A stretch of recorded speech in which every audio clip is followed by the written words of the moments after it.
Hey, AP World! Welcome into the live stream. Tonight, we are going to talk about Unit 2 DBQ. And the DBQ, you can access down in the description, as well as a DBQ organizer that I prepared for you as we're going through this. So make sure and grab both of those. When you get in here, put a comment so that I know that you are here. That is awesome. And don't forget to grab the DBQ that's down in the description below, as well as the DBQ organizer that we're going to be using tonight. I decided to live stream this from StreamYard so that I could share my screen with you. So if for some reason you can't hear me or if there's a bad connection, please make sure and let me know. Hey, Isabella. Good evening to you. Welcome in. Once you get here, please drop a comment. Let me know that you're here. Also, the DBQ is down in the description for your access, and I also made a DBQ organizer. You don't have to use that exact one on the day of the test. If you don't have a printer at home, you can just jot it down on some notebook paper and kind of keep your thoughts organized in that way if you'd like. That's completely okay as well. So grab both of those documents, and we are going to get going here in just a second.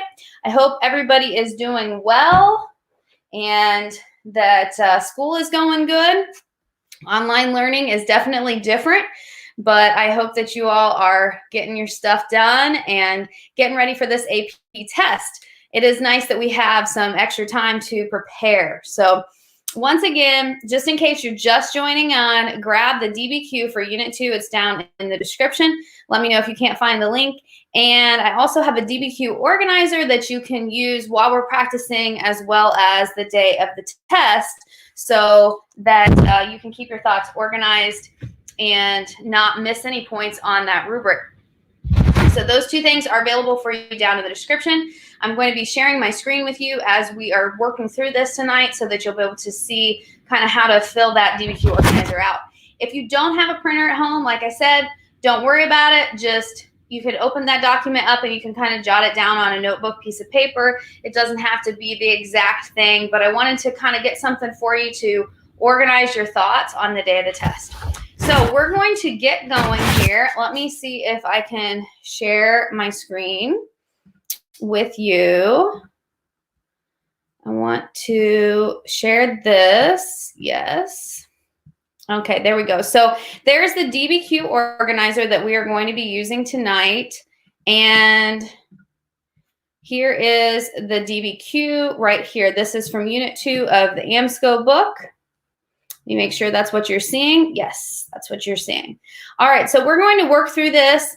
And as we are working through it, we are going to fill out the DBQ organizer. Now, remember, you only have 45 minutes. So you have to do this as quickly as possible. And hi, Annie. Good to see you.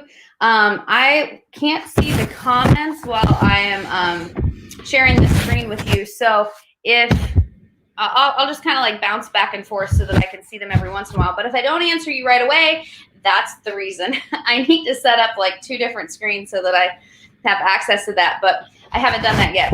Okay, so let's look at Unit 2 DBQ. The thesis is evaluate the extent women exercise power and influence within various societies in Afro-Eurasia during the period of 1200 to 1400. So if you look at the DBQ organizer, I have for you here, this is the first thing that you do at the very beginning where it says historical thinking skill, compare, and change, continuity, causation, okay? First, you have to take that thesis and you have to figure out which one of these historical thinking skills it applies to. If you want to get that complexity point, this is something that you have to do. Now, in some of the ones we've practiced before, it asks you the historical thinking skill in the thesis. But the last 3 years on the AP exam, they have not asked that specific skill. You have to be able to figure it out. I know, it makes it a little bit extra hard.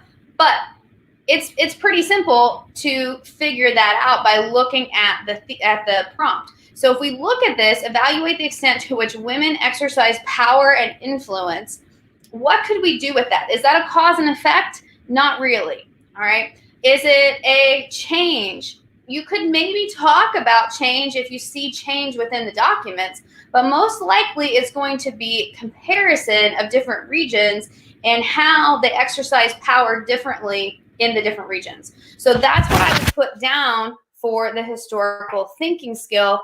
I would put right here, comparison. Then what are we comparing? Well, we are comparing the extent to which women exercise power. So women's, I'm just going to put extent to which women exercise power. Now, what does that mean? Well, what was their status? Their status in society. And the time period is 1200 to 1400. All right, so that gets you going because it helps you kind of look at that prompt and break it apart. Hi, Wan Ying, welcome in. Make sure and grab the documents down below. We're working on the DBQ Organizer right now. We just started, so you're just in time. Okay, so we're looking at how women exercise power between this time period, right? Now, let's look at document 1 first and see if we can figure out how that has to do with any of this going on. All right. You have your describe, which is your main idea. So the main idea of the document. Support, which is what are you going to use from that document to prove the extent of power that they exercise, and then explain. Okay. So let's look at this document. The source is selections from the History of World Conqueror. And in this portion, Giovanni writes of, yeah, I'm not going to say it. It's too hard. The daughter-in-law of Genghis Khan, all right, in the 13th century. So he's writing about the daughter-in-law of Genghis Khan. It says after this guy's death, that is the son of Genghis Khan, commanded that as long as he lived, affairs of state should be administered in accordance to the counsel of his wife. So he's saying that anything that happens in the affairs of the state, government-wise or whatever, we have to go to my wife and ask her counsel, okay? And it says, and her sons. The army and the people, great and small, should be under her control and her command and prohibition. So whatever she says for the army, it should be under her control, okay? And her hand is ever upon in munificence. That means great generosity, and benefaction, which is gift. Although she was a follower of the religion of Jesus, she would bestow alms and presents upon imams and sheiks, and strove also to revive the sacred observation of the faith of Muhammad. So even though she's a Christian, she's also honoring Islam. And as the token and proof of this statement, she gave 1,000 silver balish, a unit of money, to build a college, okay, in Bukhara. Then, okay, so that is our whole document right there. So what is the main idea of that? I'm going to give you a couple seconds. Maybe type it in the comments for me. Let me know how you would describe this document. What is the main idea going on here in this document in relation to our prompt? I'm going to let you guys participate a little bit tonight.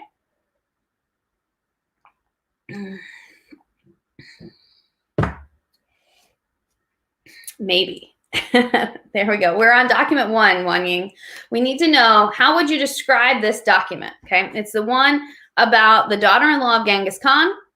And we need to know what extent women exercise power and influence. So with that theme in mind, how would you describe this document?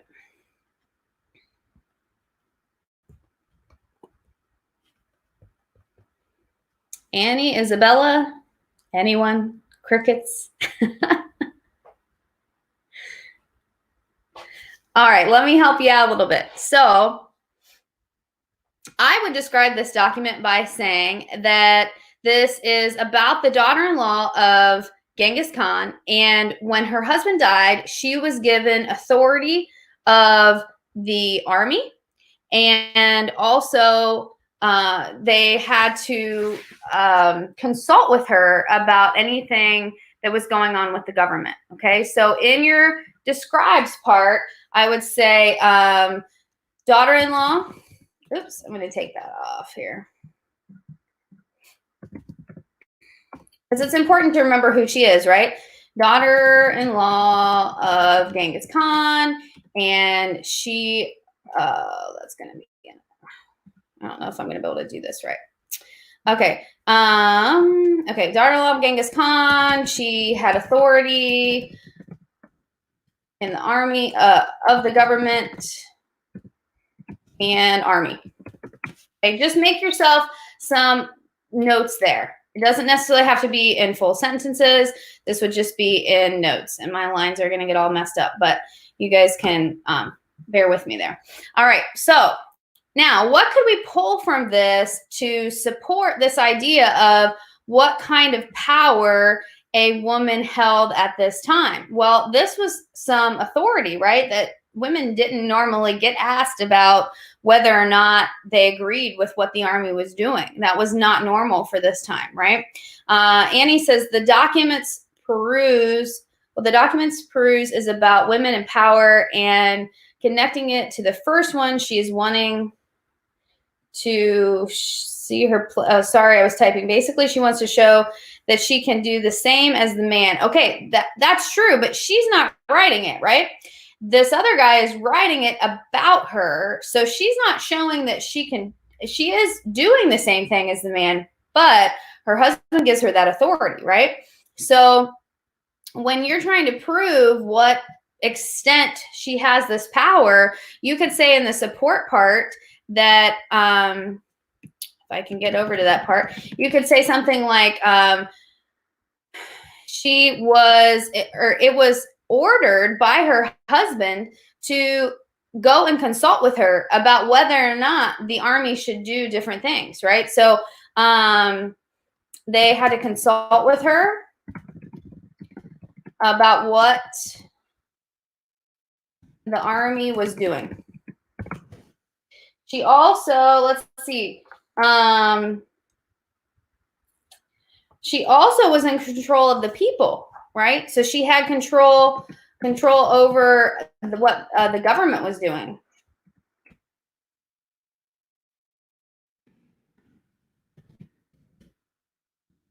Okay, so just some notes about how this relates to women, right?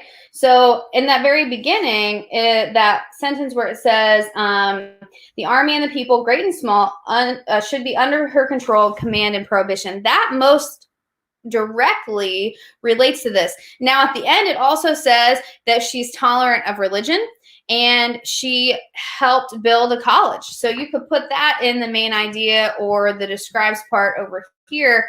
You could put tolerant religion, helped build a college. You want to do this as quickly as possible, but also as thorough as possible, so that when you go back to look at this, you don't have to read the document again. All right. Now, the author, if we were going to do point of view or audience or purpose, the author is from the 13th century, so he's around the same time. We don't really know a lot about him. We don't really know exactly who his audience is. So I'm going to skip that for right now and see if we have others that might be a little bit easier to write this on. Okay. All right. So let's go back to your documents. Lou says it shows that she has governmental authority. Yes, absolutely. So that would be the part that you would talk about here. That most likely or most directly relates to our prompt. These two things kind of relate to our prompt, especially if we have another document that also talks about that, but we don't know that yet because we haven't read the other documents. So let's look at document 2. This is from a North African traveler, Ibn Battuta. We know who he is, right?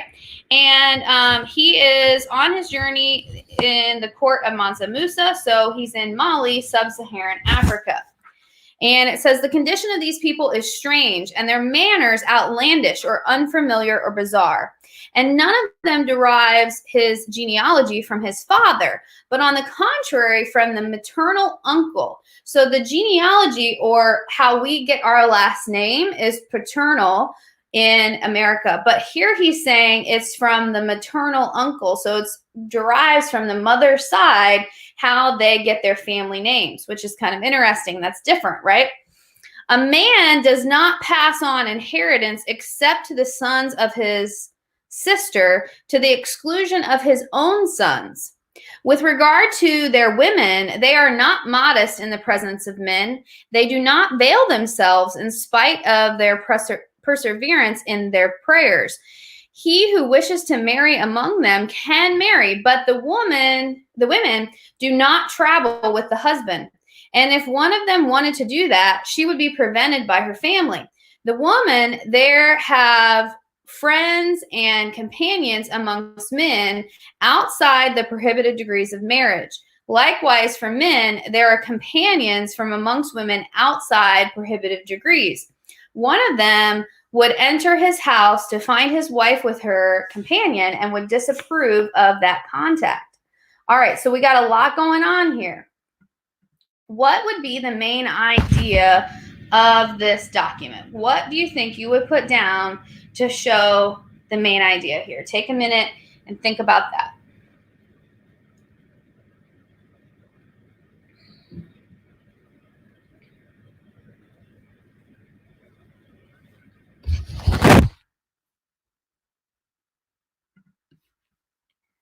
All right, while you're thinking, I'm going to go ahead and get started talking about it. And then if you have other thoughts, drop them in the comments. So this society is matriarchal. It's more based on the woman. So society matriarchal.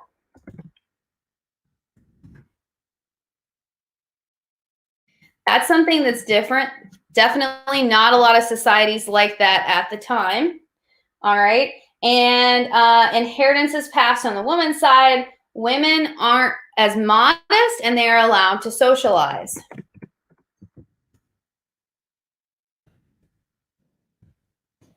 That's definitely different.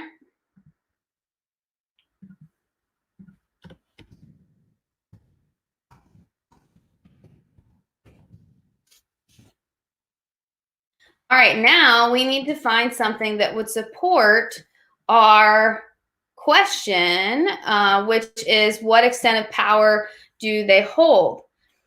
Lou says it shows a matriarchal society and women had more liberties. Absolutely, Luz. You're right on point with that. That is definitely a description. All right. So when you would write that, you would say document 2 describes a matriarchal society and women had more liberties there.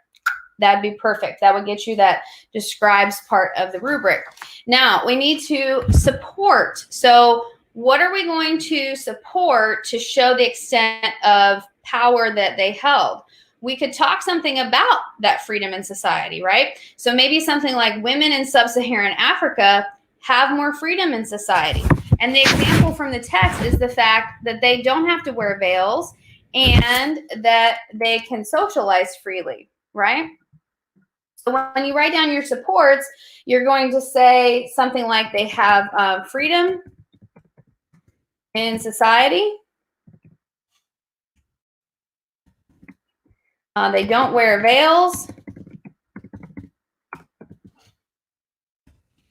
And they can socialize freely. That's the part where he's talking about how they can, where he says women have friends and companions amongst men outside prohibited degrees of marriage. Basically, he's talking about, hey, women shouldn't be friends with men outside of who they're married with. That's not okay. And in this case, they did. And so he's kind of shocked at that idea because that's different than where he is from or what he's used to.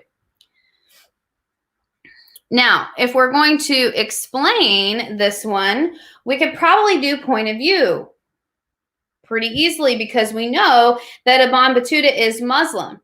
Now, we also know that Mansa Musa is Muslim and that this society is probably of the Islamic religion. So why the differences? What do you think about that? How could we write Ibn Battuta's point of view and why he is so shocked by this?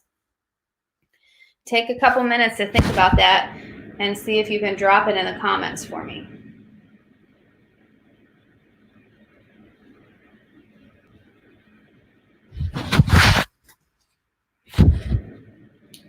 So we know that he's Muslim as well as this society, but he's clearly stricter Muslim, right? So when you're writing point of view, remember you're answering the questions, who is the author, what does the author believe, and why does he believe it? I would say something like Ibn Battuta is Muslim, and he is stricter in belief than the Muslim people in sub-Saharan Africa.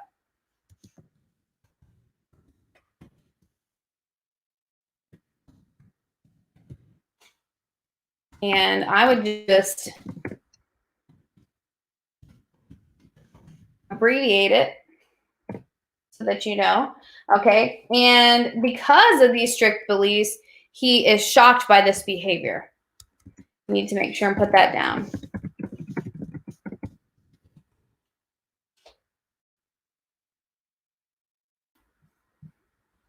Is it helpful to have this up on the screen so you guys can see if I'm going too fast? Let me know if that is helpful, and I will keep doing that. All right, Lou says they are far apart, so that is why they are different. Okay, that's true. Well, they are far apart, so we know that Islam and all religions really kind of developed differently in different regions, and also syncretism happened, where they mixed their local traditions. I can't talk. Where they mixed their local traditions together with the religion that was coming in. So that could have occurred as well. We don't know that for sure, but we could probably assume that, right? But basically, his point of view is coming from a stricter perspective than what the Africans are. So that would be the point of view that you'd want. Okay, good, Luz. Glad to have at least one feedback. I appreciate it. Okay, so let's look at document 3. So far, we have the women had some rights with helping with the army and the government, and then also they were allowed to socialize and have a little bit more freedom in sub-Saharan Africa. Okay, so document 3 is by an empress of the Ming Emperor, and she is the 3rd wife of him, and it's an excerpt about instructions of the inner quarters, so basically about what they were allowed to do at home. So she says, being upright and modest, reserved and quiet, correct and dignified, sincere and honest, these constitute the moral nature of a woman. So already from the start, we know that she's going to be more traditional.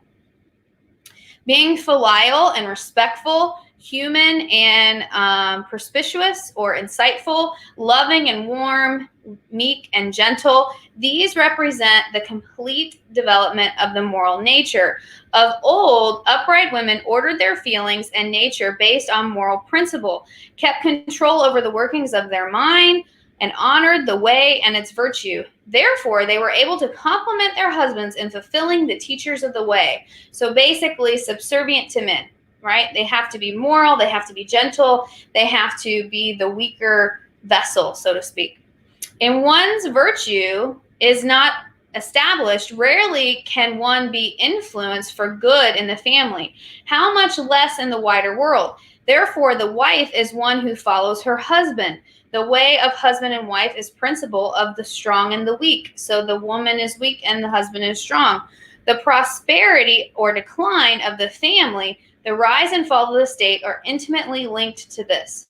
So basically, she's saying if the woman is not honoring her husband, then the family will fail and the state will fail. So women, if you want the state to be successful, you have to honor your husband. That's pretty deep, right? That puts a lot of pressure on women at that time. So we know that this is from China, and it basically speaks to the traditional view of women.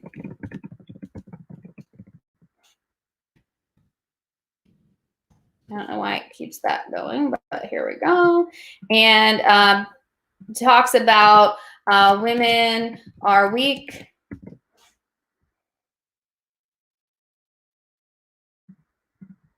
and should honor your husband.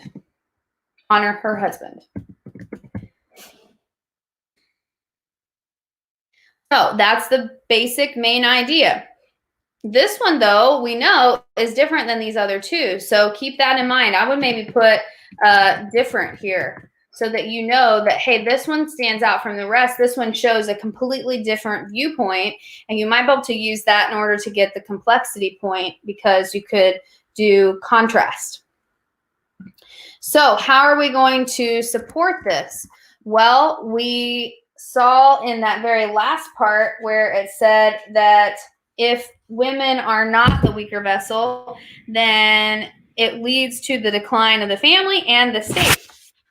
So we could say something like, this document shows women's role in China, in which it's more patriarchal society. Socially at the time, women are supposed to be subdued to men. And we see proof of that by where it talks about that the state will fail if women are not in this position. So you could say like women are supposed to honor husbands and the state will fail if they don't do that. Something like along those lines. Now, the whole point of this chart is to stay in the lines, but it's kind of not working for me tonight. So, you know, you guys get the drift. Any other thoughts about this one? Let me know in the comments. There's definitely a lot in here that we could use. I'm just giving you some examples of some things that you could pull out. But just in case I'm not saying what you're thinking, drop it in the comments and we'll discuss it because that's the glory of the DBQs, right? You can see something else in the documents that maybe I don't recognize.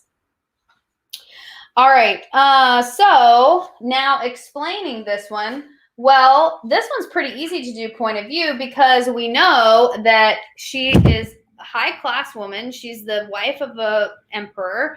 She's educated, most likely in Confucian philosophy, and we see aspects of Confucian philosophy in this writing, right, where it says they should be respectful and filial. That's definitely all Confucian. So we know that she is being influenced by her education in Confucianism, which supports these ideas, and she is influenced by that to tell women how to act.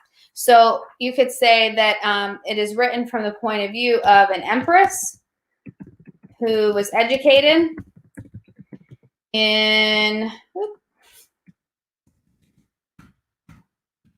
Confucian philosophy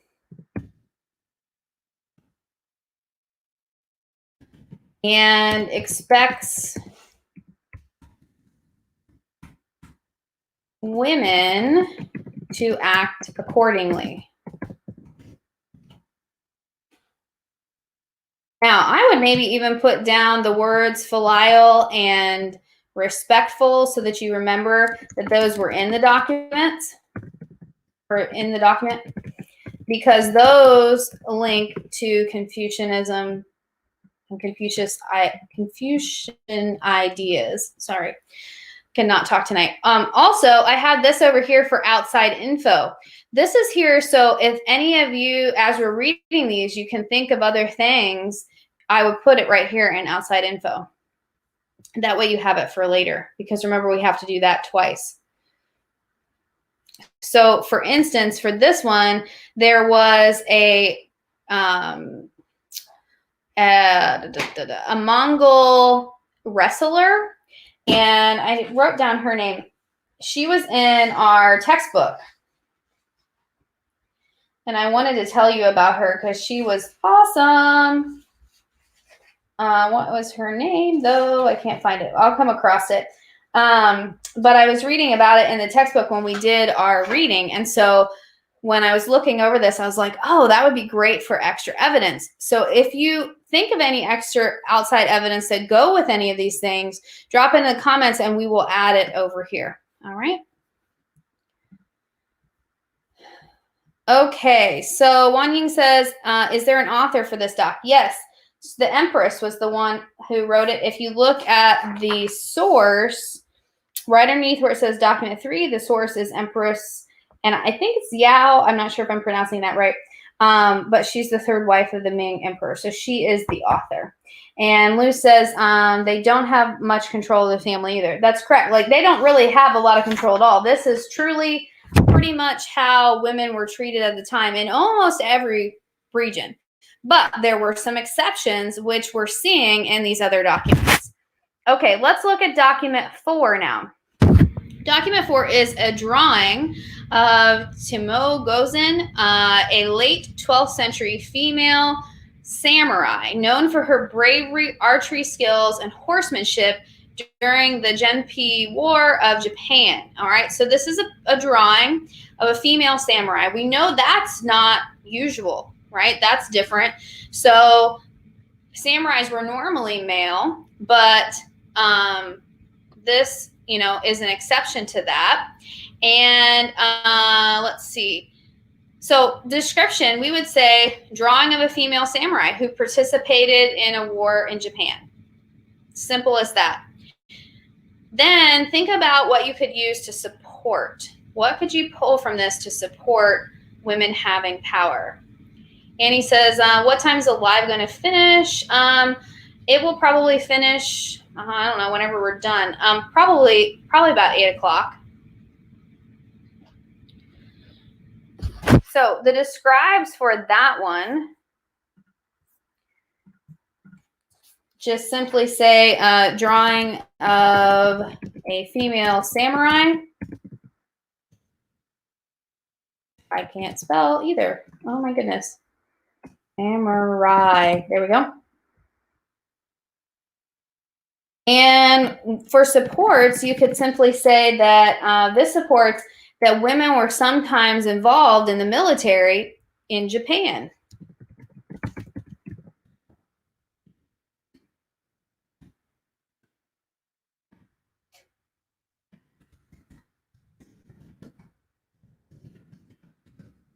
This is unusual, right? This isn't something that, happened a lot, especially with the samurai. Most samurai were men. So you could say, like, despite the fact that most samurai were men.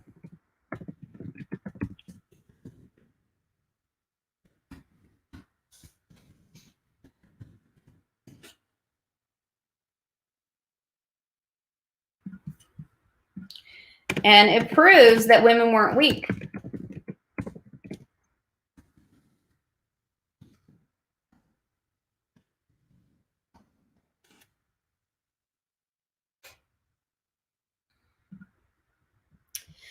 Now, for the explains part, that's a little difficult. We don't really know much about the author. You could maybe say that the purpose of this was to show that women weren't weak and that women sometimes had the power in government, in the military. But there are other ones that are easier to do on that one, so I wouldn't worry about that. For outside evidence, though, you could talk about the Bushido Code, which is the code of honor that the samurai followed. I'm going to put that over here because this makes me think of that. That's basically what you want to write in your outside information. Whatever that document prompts, put that in your outside evidence area so that you can conquer that later. All right, let's look at document 5. This is our last document, and this is from a Chinese diplomat serving in the Yuan dynasty.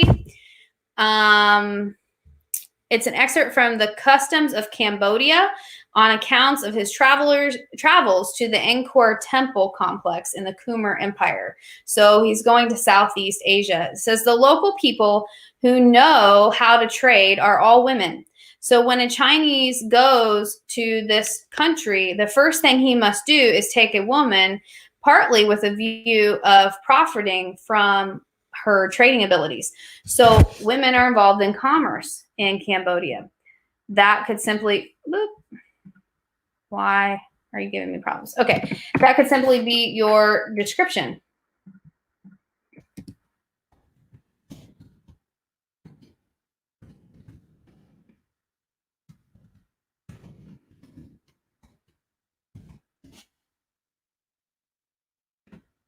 not only were they in charge of or involved in it, but it kind of sounds like they're in charge of it, right? Because he's saying that a Chinese man has to have a Cambodian woman in order to be able to trade. So I would say kind of involved / in charge. Did you remember that?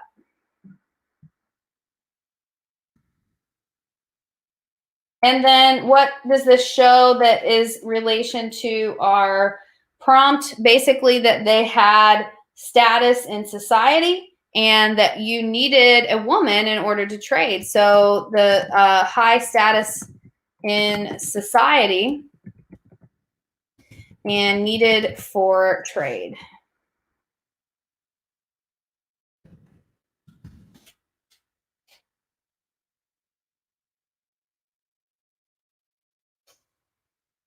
If you have any other ideas on this document or questions about this document, just drop it over here in the comments. Annie says, was she one of the first women who were involved in the military? Because if so, it could have been unusual. Are you talking about for document 4 or document? Okay, I think you're talking about document 1. This can connect to the thesis or maybe showing that women could also do the work of men. Okay, yeah, so Annie, you could talk about how this shows that women are able to do the work of men, right?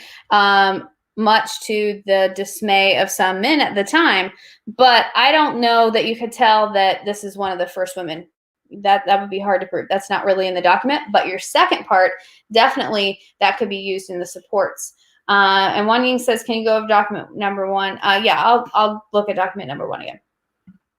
Okay, so if we are looking at this document, document 5 for point of view, it is written from a Chinese diplomat's point of view.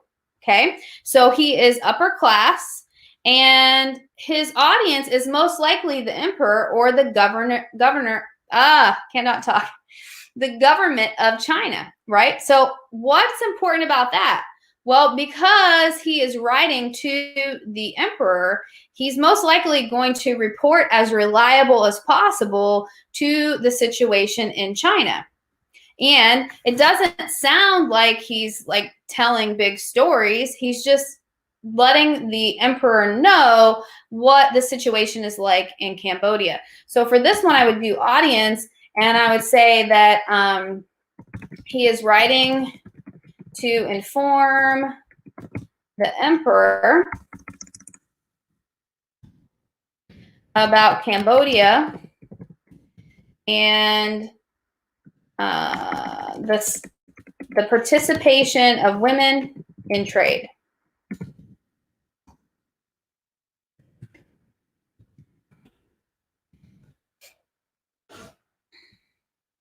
Well, why is that important? You could say something along the lines of the way that they participated in Cambodia is different, and he's informing the emperor of those differences.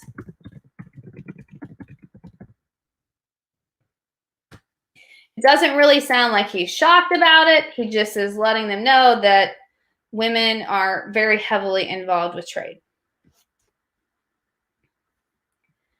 And then any outside information that you might know about this document or that prompts it, go ahead and drop that in here. Lou says, does the additional historical evidence have to be from the same time period? Yes, I think so, yes. Unless you're going after the complexity point, which that would be different because the complexity point you can compare with different time periods. And that one might be easy to do with this one because you could talk about like women's rights in the 1920s and how things start to change. But the historical evidence, same time period. All right, so let's look and figure out what buckets we're going to put these in. Now, because of your time constraints, I am suggesting that you do 2 buckets. I think that would be the easiest, but let's look back over your documents and see if we can figure it out. Document 1, Wan Ying, here's document 1. Basically, that one was the one from the daughter-in-law from Genghis Khan, and she had authority over the government and the army, tolerant of religions, helps build colleges. So For this one, we're basically supporting that she had some control in government. Do we have anything else like that? Well, document 4 talks about the military, and the military has some, similarities with the government. So maybe we could put those into one bucket, and we could prove that they had authority in matters of the state. Matters of the state would include government and military. Okay. And then we have documents 2, 3, and 5. Document 2 is talking about how they can socialize freely. Document 3 is complete opposite. They can't, they have to be respectful completely. And then document 5 is how they can participate in society freely. So these two, document 2 and 5, those go together in that they can participate in society completely, but then document 3 is more restrictive, right? So could we put those in the same bucket and say something like participation in society was different depending on the region that the woman lived? Something like that, right? Then we could talk about the differences. That difference would possibly get you that complexity point if you write it correctly. Wanting, let me know if you're good with document 1, and I will keep going. But I just want to make sure that you're good.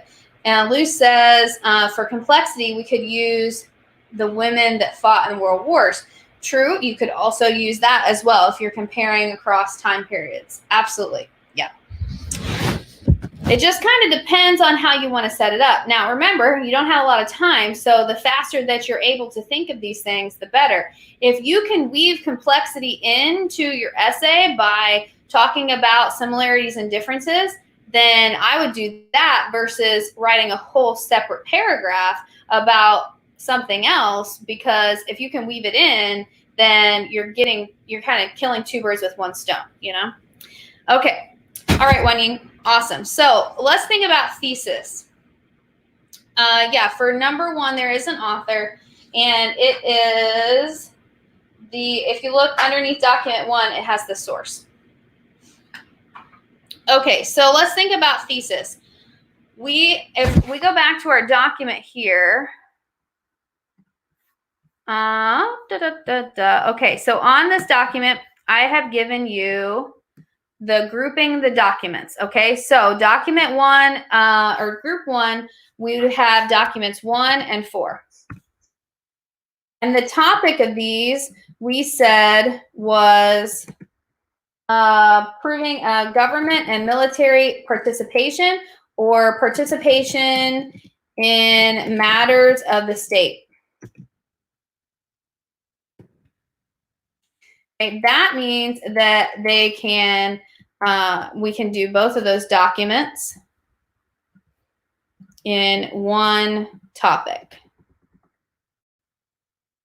Then for group number 2, we have documents 2, 3, and 5, and these were the ones that kind of contrasted with each other. So we could say here, participation in society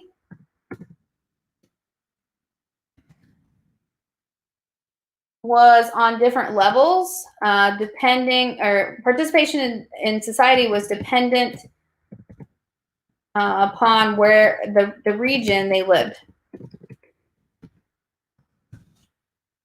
So there's your 2 topics.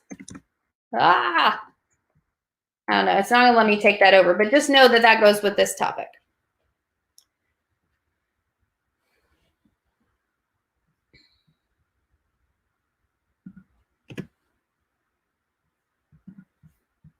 Now, we're going to use both of those topics for our thesis. Wanying, let me know what you mean by what is she talk? Oh, Fatine. I was asking what is she talking about. Okay. Fatine, the DBQ and the DBQ outline are down below in the description, and we are on the thesis right now. So if you want to, you can rewind. I don't know. Can you rewind right now? I don't know if you can or not, but regardless, we just went over all the documents. So if you want to, you can try to rewind. I think it'll let you rewind and you can look at the beginning. Okay, so thesis. We need to take these two topics and put it into the thesis. And if you're looking for that complex understanding point on your rubric, it talks about how you can do both similarity and difference in order to get that complexity point. So we could put that into our thesis in some way, and then you might be able to get that last point. So I was thinking when I wrote my example, I said, although women in Afro-Eurasia were often thought to be inferior to men during the period of 1200 to 1400, they did exercise some power and influence in matters of state and military prowess, as well as different levels of participation within society depending on the region. Let me put that one up here for you, because I'm not going to retype it. I'll just copy and paste it. There you go. So I'll give you a minute with that. Now, if you have any other suggestions, feel free to drop them in the comments. Be more than happy to read yours and see what you came up with, because, I mean, you know, there's no one answer here.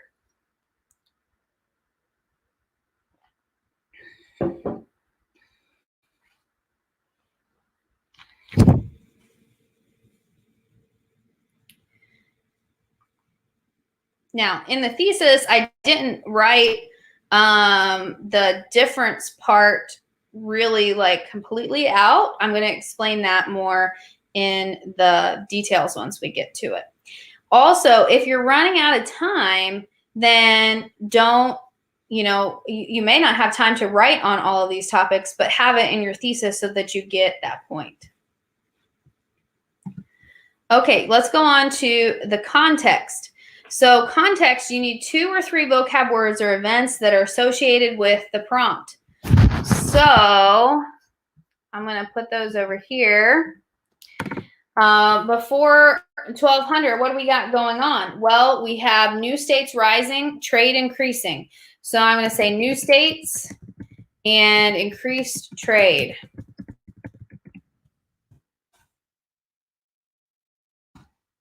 And I could possibly give some examples about that when I write about it.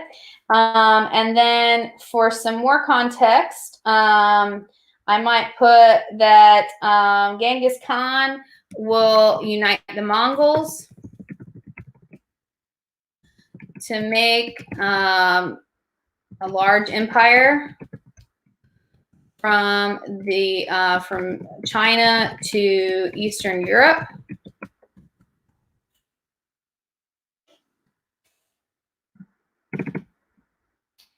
And then maybe for my third one, I could talk about how Genghis Khan, when he creates this, it creates Pax Mongolica, and the Silk Road thrives. Those are all things that I could talk about in my context. Any other ideas that you have for context, you can drop them in the comments. Now, here's the important part. We have to connect this with the prompt.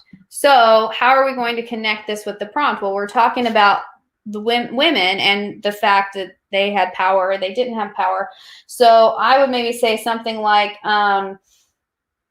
you know, during this time, women didn't have a lot of rights. However, there were some instances where they did, where they were able to hold more power.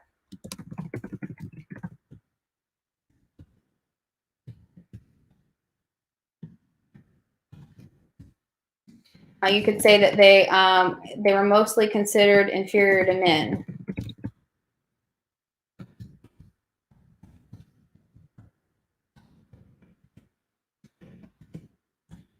However, there were some cases where they had more power. This could connect that context. Now, if you really want to make sure it connects, you could talk about the Mongol Empire was one of those cases in which they were considered equal to men. you could say in the Mongol Empire.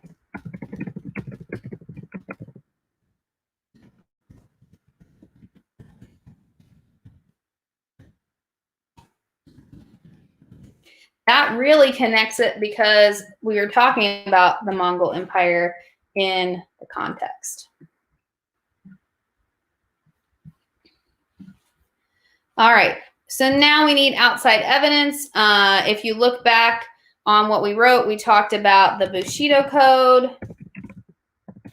and we could explain that in relation to the samurai, and we would say like loyalty, frugality, and dying with honor. Those were all parts of the Bushido Code.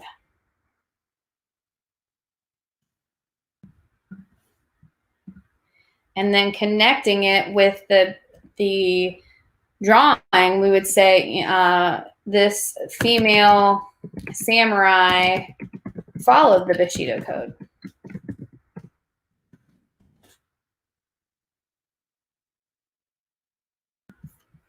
So basically, you're saying in that connection why it's relevant. And then the other connection, I wanted to tell you about this. Oh yeah, there's her name. This is the Mongol wrestler. If you want to read about her, it's in your textbook. If you look up her name, it's the online textbook. And you look up her name, she'll show up. But she is a Mongol wrestler princess. And basically, it says that she was just as tough as a man. She fought in several battles.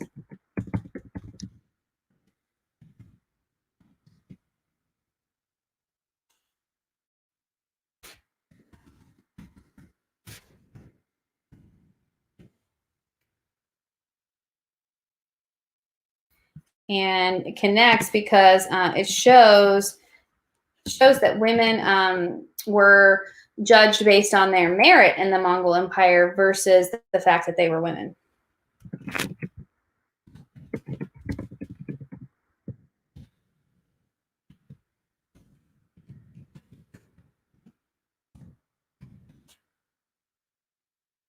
Oh, sorry. Okay. So that goes over here with this, and I don't know why it's not letting me move it, but you get the gist. So when you're actually writing this DBQ, now that you've got this outline filled out, you basically have your DBQ written. Now you all just have to go through it and write it in paragraph form. Once again, you only have 45 minutes. So this whole process, we have to get really fast at. You want to be able to fill out this outline within about 15 minutes. That way you have time to actually type it up into an essay. That's going to be very challenging. I know that because it was challenging for me to do it as well. So I know it will be challenging for you. However, if you can get this, if you can get your thoughts down on paper, then great. If you get to this part and you're like, hey, I know the Bushido Code, I don't need to take time to fill out this part, don't do it. And you don't even have to write the Bushido Code here. This is just to help remind you that when you get to the outside evidence, you need to name it, explain it, and connect it. And once again, if you know this, I mean, you have to either type or handwrite your essay when you turn it in. I would suggest that you type it. So if you get down here and you're like, hey, I know the context, I don't need to write it, but you just want to use this as a guide of how to do it, completely fine, okay? The least amount even that you can write about here on the documents is great. But this is probably the most important part because you don't want to have to go back and read those documents again. If you get to this part though, and you're like, hey, I don't need to write all this, but it's great to have this outline so that you don't forget to write some of it, that's even better, okay? So any questions about that before we get going, just go ahead and drop them in the comments. All right, let's look at the actual DBQ now. So here's the context written out. Before 1200, new states were emerging, trade was increasing. China and Dar al-Islam were the leaders in innovation and learning at the time. Western Europe and Japan were run by decentralized governments. And then I get into talking about the Mongols. Now, this is quite a bit of information. Doesn't necessarily have to be this many in your actual essay. I was just giving you more examples. So Genghis Khan would soon unite the Mongols, a nomadic people from the steppes of Asia, and build a huge empire. That empire would lead to Pax Mongolica, which would make the Silk Road trade route safer and more lucrative. During this time, the status of women varied depending on what region they lived in. Okay, so that kind of connects it together. I would maybe throw in this part that we wrote right here about how there were some cases where they had more power. In the Mongol Empire, women were considered equal to men. I would throw that in there, okay? Because that really connects with the Mongol part. And then we have our thesis. Although women in Afro-Eurasia were often thought to be inferior to men, during the period of 1200 to 1400, they did exercise some power and influence in matters of the state and military prowess, as well as different levels of participation within society depending on the region. Then you're going to go into your topic sentence. So in your first topic sentence, it says women exercise influence in matters of state and military prowess. You could simply just say matters of state because military is involved in state, but it's up to you, okay? Lou says, could foot binding be used for outside evidence? Absolutely, yes.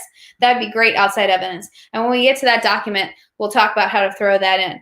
Okay, so one example of this is in the Mongol Empire. Document 1, it is described how the daughter-in-law of Genghis Khan was so respected by him that he allowed her to advise the government and the military.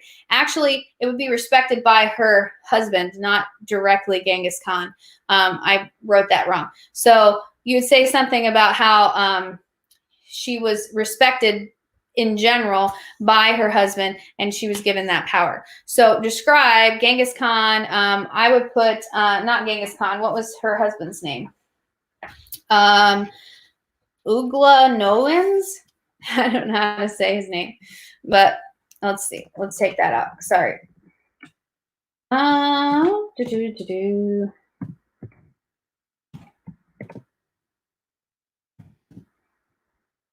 And you could simply say she was respected so much by her husband, or her husband wanted the army and the people under her command, either one. He also respected her son. So that supports the fact that she has power, okay?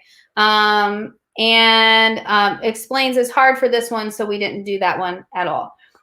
You could put some extra evidence here. That's where I would throw in the extra evidence about Katulan, which is the wrestler princess. And I wrote, throughout the Mongol Empire, women were held with high regard and allowed to participate in society in a way that was unlike other societies at the time. For example, women were allowed to ride horses and participate in decision-making. One Mongol ruler, Katulan, was a wrestler princess. She excelled in horseback riding, archery, and wrestling. She participated in battles with her father, and Marco Polo wrote about her fierceness. Now, that would have to be from memory, so that's why having all this extra studying time is really important, that you start getting some of this stuff in your memory bank. Lou said, could we also talk about matriarchal societies and Mesopotamian civilizations? Yes, that's awesome as well. Good job, Luz. You're on point tonight. All right. Not that you're not on point normally, because you normally are, but just saying, good job. Okay, so moving on to the second paragraph. Second paragraph, women were also allowed roles in the military among the samurai in Japan. Actually, this would be the same paragraph. I just separated it for you to see it, okay? So this could still be supporting that your topic sentence. Document 4 shows an example of this drawing of Temogozan, a female samurai who is pictured on her horse. That's your describes part. This document supports that women were allowed into the highest of military ranks in Japan at the time and were given the freedom to fight in Japan's wars. Okay. Once again, based on merit, they probably wouldn't let a woman into the military if she couldn't actually fight. But because this woman could fight, she was allowed in. Explains, hard to do. We don't know much about the author. We could throw some extra evidence. The samurai were similar to the knights of Europe. They were the warrior class in feudal Japan. They followed the code of honor known as the Bushido Code. Bushido Code supported frugality, loyalty, martial arts, and honor and death. The samurai would later be outlawed during the Meiji Restoration. Okay, there you go. You got two extra evidences. So you're done at that point. You could put more in if you wanted. You have two describes. You have two supports. Any questions so far? Drop them in the comments and let me know. All right, let's go on to the next part.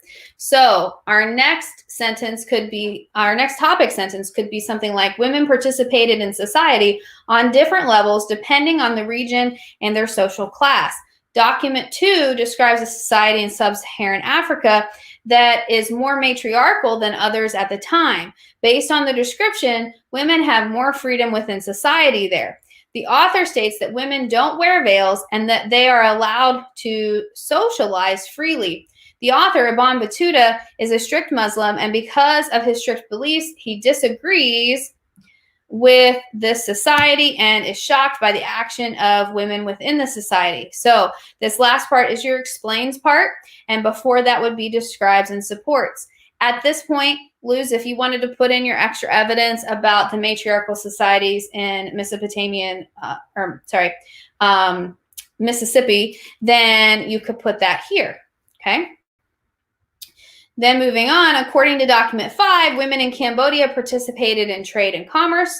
The author states that it is necessary for a woman to be part of the family business, so much so that the Chinese man must take a wife in order to trade upon moving to Cambodia. This shows women's high level of status in society. Boom.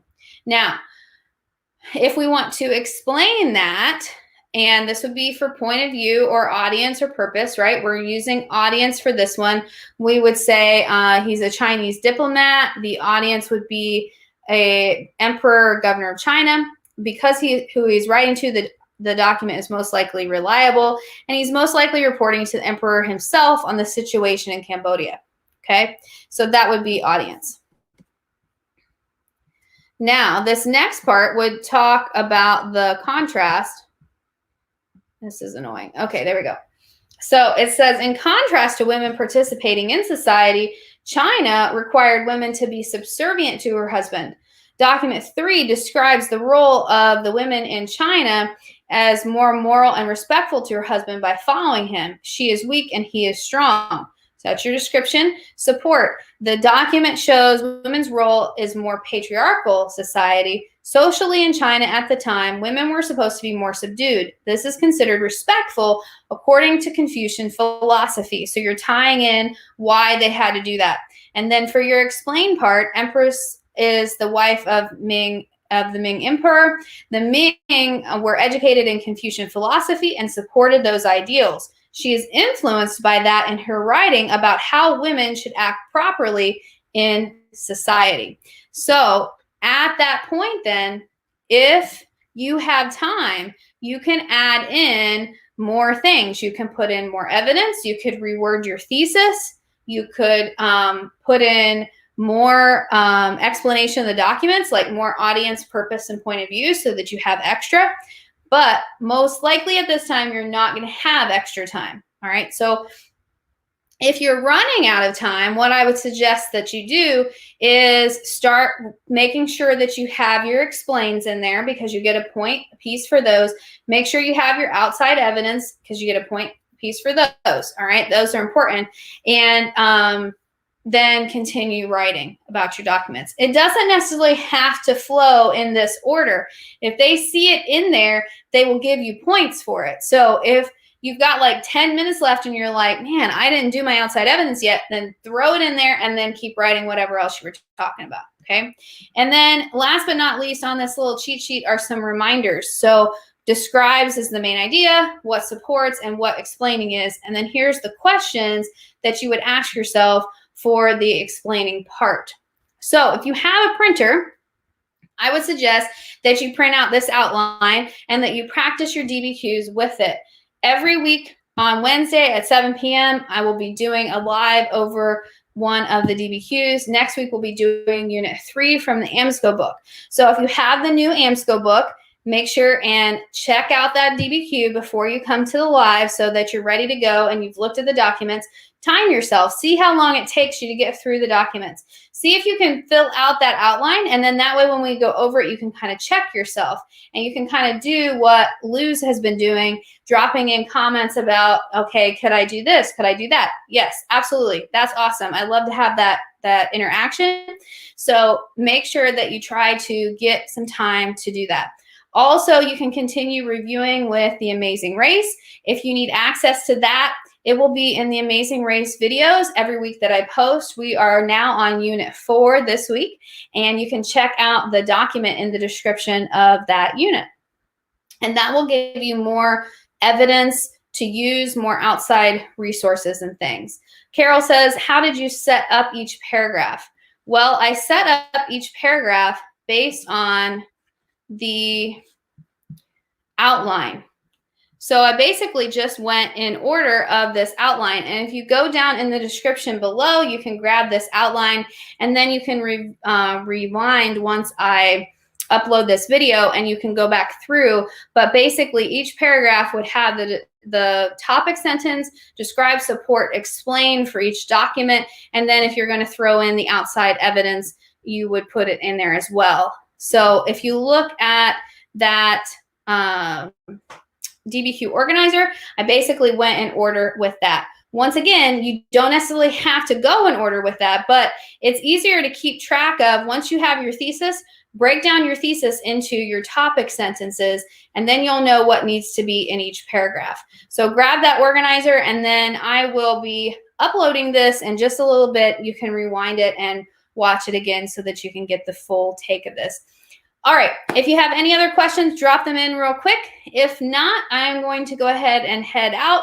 Next week, we'll be doing Unit 3, so grab your AMSCO book. It's the 2020 edition of the AMSCO book. Look at that DBQ before you come to the live. Live starts at 7, and we will get going with going over that right away. Unit 4 of The Amazing Race is up and ready to roll on YouTube, so check that out as well. Check out in the descriptions. That's where you'll find the Google link to how to do Unit 4 of The Amazing Race. All right, and one last thing. If you have any questions, feel free to email me. Let me put my email up here for you. And just let me know how I can help. I'm definitely willing to help you in any way to be successful on this AP exam. Let me see if I can turn off screen sharing. There you go. All right. So without further ado, thank you so much for tuning in. If you haven't subscribed yet, make sure to do so and hit that notification bell so that you don't miss a thing. I will see you next week for Unit 3 of the DBQ Review Live. Thanks for tuning in.